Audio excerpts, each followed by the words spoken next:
1988 में कुछ Indian marine archaeologist ने मिलकर गुजरात के पास अरेबियन सी में डाइव किया। कुछ टाइम बाद उन्हें वहां कुछ पत्थर दिखे। उन्हें देखते ही उन्हें एक जोर का शॉक लगा, क्योंकि वहां मौजूद स्टोन्स समुद्र में अपने आप नहीं बने थे, उन्हें किसी ने बनाया था।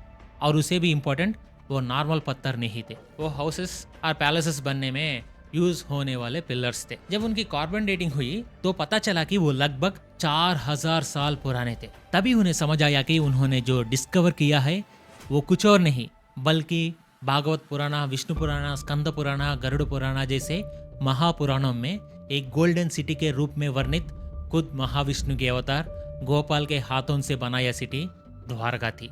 ये बात बाहर भी आई। तब तक बहुत से लोग कहते थे कि भागवत में बताई गई द्वारका असलियत में नहीं थी, वो सिर्फ एक मनगढ़ंत कहानी थी। लेकिन जब यह डिस्कवरी हुई तो ये इंश्योर किया गया कि इंडिया में बहुत कम लोगों ही इसके बारे में पता चले। हमारे स्कूल बुक्स में इसके बारे में नहीं होता, लेकिन कहीं दूर एग्जिस्ट करती है या नहीं ये भी ना पता होने वाले अटलांटिस के बारे में हमने कहानियों में जरूर सुनी है। इवन इस डिस्कवरी के बाद भी ये द्वारका ही है, इसका क्या प्रूफ है, ये पूछने वाले भी थे। तो वो प्रूफ क्या है, द्वारका सिटी को क्यों और किसने बनाया गया, वो कैसा दिखती थी और इसके पीछे का मिस्ट्री और आर्कियोलॉजी एविडेंस क्या है, ये सब इस वीडियो में क्लियर कट देखेंगे। Hello and welcome to Bano insight. आपको हमारी नॉलेज अच्छा लगे तो नए देखने वाले चैनल को सब्सक्राइब करें और बेल आइकन को ऑल पे रखें, वीडियो को लाइक करें, अपने फ्रेंड्स एंड फैमिली के साथ शेयर करें। वीडियो में चलते हैं। इस टॉपिक में जाने से पहले ये देखते हैं कि श्री कृष्ण ने इस द्वारका नगर को बनवाई ही क्यों। मगधा किंगडम के धनुष यज्ञ के लिए जब कंसा ने बुलाया तो कृष्ण और बलराम वहां गए। जो कंसा ने उन्हें मारने की कोशिश की तो कृष्णा ने कंसा को मार दिया। कंसा की 2 बीवियां थी, अस्ति और प्राप्ति, और इन दोनों के पिता थे जरासंधा, मगधा किंगडम के राजा। उस टाइम वहां से सभी किंगडम्स में सबसे बड़ा और पावरफुल किंगडम उसी का था। अपनी बेटियों को विधवा होने के कारण कृष्णा को मानकर उसे कृष्णा और पूरे यादव वंश के दुश्मनी पाली जी। कृष्णा को मानकर उसने कृष्णा और पूरी यादव वंश के दुश्मनी पाली और उसने कृष्णा और यादव पर लगभग 17 टाइम्स अटैक किया। इन सब वार्स में अगर श्री कृष्ण चाहते तो जरासंधा को इजीली हरा सकते थे, लेकिन जरासंधा की मौत भीमा के हाथों लिखी थी और जरासंधा को मारने से मगधा किंगडम में अफरा तफरा मच जाती। और इसके अलावा भी जरासंधा के करने वाले काम भी बाकी थे। उसे अपने पास बंदी 86 राजाओं को मारना था और भी कुछ काम थे। और फाइनली कुरुक्षेत्र वार में जरासंध को कौरवों की तरफ से लड़ना था, इसीलिए कृष्णा ने उसे नहीं मारा। लेकिन जब भी वो वार के लिए आता यादवों को बहुत नुकसान होता, इसीलिए कृष्णा ने अपने किंगडम मदुरा से शिफ्ट करने की सोचा। जब वो जगह ढूंढ रहे थे तो गुजरात में जहाँ आज द्वारका है उससे थोड़ा आगे तक जमीन हुआ करती थी। अब वो समुद्र में डूब चुकी है। कृष्णा ने वहां जाकर एक नया किंगडम बनाने की सोचा। उन्होंने तुरंत सी गॉड को बुलाकर कहा, मैं यहाँ एक सिटी बनाना चाहता हूँ, मुझे जगह दो। तो सी गॉड लगभग 12 योजनास यानी करीब 96 स्क्वायर किलोमीटर्स पीछे हट गए। लेकिन यहाँ एक और वर्षन भी मिलती है। हरिवंश पुराण के अकॉर्डिंग द्वारका को वारी दुर्गा कहते थे, मतलब पानी से प्रोटेक्टेड फोर्ट।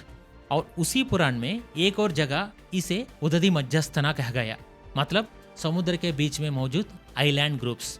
तो इसके अकॉर्डिंग द्वारका समुद्र के किनारे नहीं बल्कि समुद्र के बीच में बनाई गई थी, ताकि जरासंधा वहां ना आ सके और यादवों को बाहर आने के लिए बोट्स यूज करनी पड़ती थी। एक वर्षन में ये कहा गया कि सी गॉड ने 12 योजनास जमीन दी, लेकिन ये नहीं बताया कि वो किनारे पर थी या समुद्र के बीच। इसीलिए मैंने दोनों वर्षन्स बताए। मुझे तो लगता है समुद्र के बीच में ही बनाई होगी। लॉजिक के हिसाब से वही करेक्ट है। जो जरासंधा मदुरा आ सकता था वो द्वारका नहीं आ पाता क्या।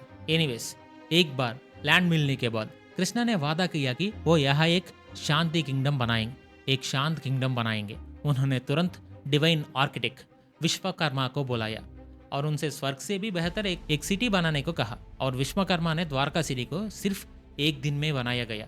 एक वॉल्ड सिटी थी।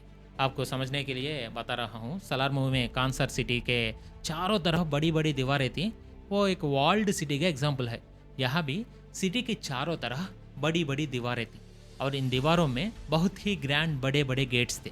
इसके आधार पर इस सिटी का नाम द्वारका पड़ा। इसे संस्कृत में द्वारावती भी कहते हैं, यानी बहुत सारे गेट्स वाली सिटी। ये पूरी सिटी 6 या 7 आइलैंड्स पर बनाई गई थी और इन सभी आइलैंड्स को कवर करती हुई एक दीवार थी।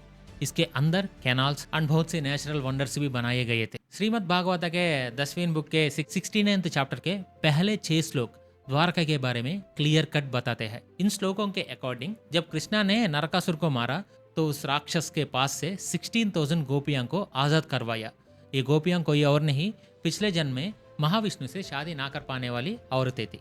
तब वो उन्होंने कृष्ण से हमें शादी करके इज्जत दो महादेव की विनती की। कृष्ण ने उनकी बात मानकर 16,000 रूप लिए और सबसे एक साथ शादी कर ली। ये 16,000 रूप उनकी योग माया का प्रमाण थे। जब नारद महर्षि ने ये जाना तो उनसे मिलने के लिए द्वारका सिटी में पहुंचे। यहाँ पहुंचकर स्वर्ग से भी बढ़कर उस सिटी को देखकर वो हैरान रह गए। इन श्लोकों के अकॉर्डिंग उस सिटी में हर तरह बोट्स आवाजें गूंज रही थी। वहाँ के पार्क्स और प्लेजर गार्डन्स में हनी बीस ट्रैवल करती दिखी। वहाँ के फेवर, वहाँ के सरोवर इंदिवरा, अंबोजा, कल्हारा, कुमुदु और उत्पाला जैसे कई तरह के कमल के फूलों से भरे थे। इतना ही नहीं, उन सरोवरों में हंस और क्रेन्स डांस करते हुए गाते हुए आवाजें निकल रहे थे और वहाँ लगभग 9 लाख पैलेसेस बनाए गए थे। यहाँ बहुत लोगों को डाउट हो सकता है कि सी गॉड ने तो सिर्फ 12 योजनास यानी 96 स्क्वायर किलोमीटर जमीन दी थी, तो हर पैलेस के लिए सिर्फ 106.7 स्क्वायर किलोमीटर एरिया ही मिला। ये लॉजिक गलत नहीं है। इसका जवाब भागवतम में नहीं मिलता, लेकिन एक एक्सप्लेनेशन है। कुछ लोग कहते हैं कि द्वारका सिर्फ सी गॉड की दी हुई जमीन पर नहीं बल्कि एक्स्ट्रा जमीन लेकर बनाई गई थी। तो कुछ लोग कहता है कि 9 लाख का नंबर सही नहीं है।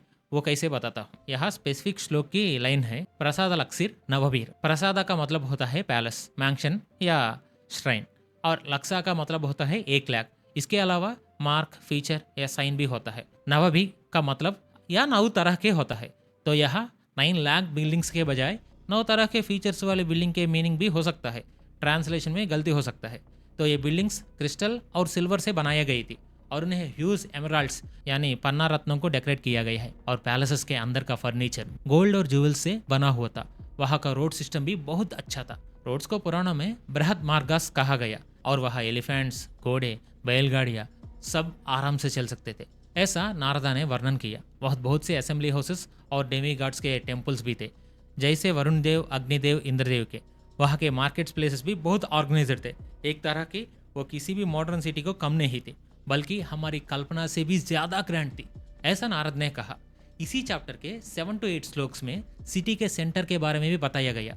यहाँ विश्वकर्मा ने अपने माया का प्रदर्शन किया था। यहाँ लगभग 16,000 पैलेसेस थे, एक के ऊपर एक, बहुत ही ब्यूटीफुल, हीरे जवाहरात से सजे हुए। और ये श्लोक का मीनिंग बिल्कुल करेक्ट है। ये 16,000 पैलेसेस उन 16,000 गोपियों के दिए गए थे और उन सब के साथ कृष्णा 16,000 रूपों में रहते थे। जब नारदा वहाँ गए तो उन्होंने कृष्णा हर जगह अलग अलग काम करते हुए दिखे। एक जगह प्रार्थना कर रहे थे, एक जगह सो रहे थे, कहीं और काम कर रहे थे। गलियों में भी वही थे, पैलेसेस में भी वही। इन बिल्डिंग्स में बहुत से सेवक्स थे और उन सेवकों के गहने दूसरे किंगडम्स की रानियों के गले में भी नहीं दिखे, ऐसा नारद ने कहा। इतनी ग्रेट थी वो सिटी। तो ऐसी सिटी कैसे खत्म हो गई, उसका भी एक रीजन है। कुरुक्षेत्र वार में माता गांधारी ने श्री कृष्ण को एक श्राप दिया। जैसे कौरवों का वंश नष्ट हुआ और उस नाश का कारण तुम हो, वैसे ही तुम्हारा यादव वंश और उसका किला द्वारका भी नष्ट हो जाएगा। और कुछ सालों बाद वो दिन आ गया। महाभारत के मौसल पर्व में इसके बारे में क्लियर कट बताई गई है। एक दिन सारे यादव नशे में एक दूसरे पर अटैक करके मार जाते हैं। उसी समय श्री कृष्ण के पैर के अंगूठे में एक तीर लगने से वो भी इस फिजिकल बॉडी को छोड़कर वैकुंठ चले जाते हैं। यादव वंश में सिर्फ एक ही बचे हैं, बलरामा। वो भी अपने सामने अपने पूरी किंगडम का अंत देखकर समुद्र में डूबकर आदिशेष का रूप लेकर वैकुंठ पहुंच जाते हैं। इसी तरह कृष्ण के धरती छोड़ने के बाद द्वारका की कोई वैल्यू नहीं रह जाती, इसलिए सी गॉड उसे अपने में समा लेते हैं। अब यहाँ से हम प्रेजेंट टाइम यानी 20th सेंचुरी की शुरुआत में आते हैं। 1960 में डेक्कन कॉलेज के डॉक्टर HD सनकालिया ने प्रेजेंट डे द्वारका सिटी और समुद्र के बीच वाले एरिया में पहली बार एक्सकवेशन शुरू किए। सबने उन्हें पागल समझा, लेकिन कुछ ही दिनों में सब गलत साबित हुए। उन्होंने वहां बहुत से आर्टिफैक्ट्स मिले। कुछ की कार्बन डेटिंग से पता चला कि वो 2nd सेंचुरी BCE के थे, लेकिन मेजॉरिटी हिस्टोरियंस ने इसे मॉडर्न एरा का बताकर छोड़ दिया। फिर 1979 में इंडिया का मैरीन आर्कियोलॉजी यूनिट MAU की टीम ने यहाँ रिसर्च शुरू की। इस रिसर्च को लीड करने रहे थे डॉक्टर SR राव और उन्होंने ही द्वारका मिस्ट्री को सॉल्व किया। 1971 से उन्होंने बहुत बार सोनार स्कैनर्स और अंडर सी कैमरास यूज करके डाइवर्स को समुद्र में भेजा। उन्होंने द्वारकाधीश टेम्पल के पास सीबेड को चेक किया और वहां उन्हें बहुत से पिलर्स और लस्टर्स रेडवारे नाम की एक डिस्टिंक्टिव टाइप ऑफ पॉटरी मिले। इन बर्तनों से कार्बन डेटिंग से पता चला कि ये लगभग 1500 बीसीई के थे, यानी करीब 3500 साल पुराने।